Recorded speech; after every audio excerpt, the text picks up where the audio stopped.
afternoon. I'm Jeff Fricknick, Superintendent of Mount Vernon Township High School. With me today I have Mrs. Kara Andrews and Mr. Sean Doherty, and we're going to give you some information about the upcoming Manufacturing Day event that is going to be available for our area high schools. So Mr. Doherty, what is Manufacturing Day?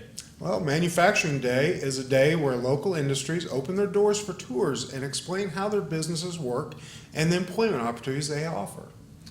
So Kara, who can participate in the day's activities? Students from Woodlawn, Weber, Waltonville, Mount Vernon Township High School, and District 80 will have the opportunity to attend the event. So how many businesses, manufacturers are going to participate this year?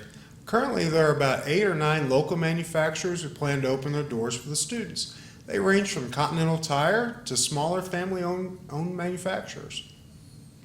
So what do the students do on the tours? The students are escorted throughout the business, and during the tour they are exposed to many different employment opportunities. They also learn about the equipment and the products that are made there.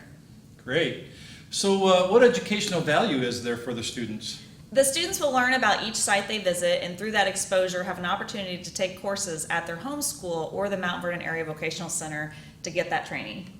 So when this Manufacturing Days occur, what day is this year? Actually, Manufacturing Day for Jefferson County is going to be on Thursday, November 7th. For more information, you can contact your child's school or go online to access the Manufacturing Day booklet located at www.jeffcodevelopment.org or jeffcodev.org. So thank you so much for Sean and Kara today, and encourage your child to attend the Manufacturing Day 2019. Hope to see you there.